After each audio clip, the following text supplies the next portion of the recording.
in their comments. The next person is Retzef Levy. You are on the list. I call Retzef Levy. The reasonable argument behind that. My suggestion would be that if the committee wanted to consider recommending a shorter course and fewer than 3 doses, that the committee would be well within its rights to make that as a recommendation and recommend that an appropriate trial be done. The manufacturers could then decide whether or not they wanted to do that. They could submit their data to FDA asking for a label change if they do in fact find that fewer than 3 doses is sufficient, and we could go from there. But I think at this point we simply do not have the data to support recommending serology without really having any proof that does in fact tell us what the long-term outcomes are going to be. A fascinating argument that there might be a competitive advantage for manufacturer 1 versus manufacturer 2 with fewer doses. That certainly has been the trend historically in the vaccine community, and I'm grateful for that. So what I hear in some is, once again, we face the dilemma of inadequate data, which is at the core of the angst of the practicing frontline physician, which is that decisions have to be made in managing patients in the absence of the full breadth of data that one might wish to have. A core issue here that we're not discussing, I believe, except perhaps Dr. Levy to some extent, is the right of self-determination. And by extension, the right of self-determination for the dependent from their caregivers. And what I'm hearing is the logic of public health, which is focused on maximizing the greatest good for the greatest number, and that we are the counterbalance to that is the need to respect the rights of the individual for self-determination. And this topic that we're on right now seems to me to be right at the center of that paradox between managing individual patients and focusing on the rights and interests of that particular patient in front of you, which is what practicing frontline physicians have to deal with all the time, and the interests of the maximizing greatest good for greatest number that drives public health policy. And my personal bias is to err on the side of enabling individual decision making and individual rights over the rights of the collective. That's my personal preference, and I think that is at the heart of what we're dealing with here, is whether I think we have to recognize that these advisories that go to the director of the CDC, who is the one that sets national policy, it's not the ACIP, that we are torn. To be honest, we're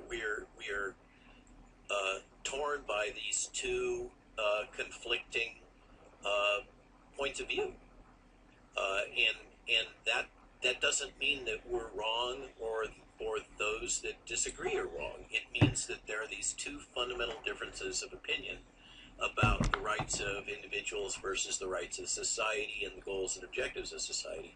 And it seems to me that that is the essence of what we're dealing with.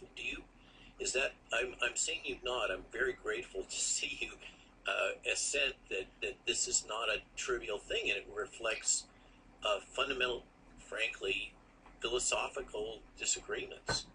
about the role of public health in medical practice?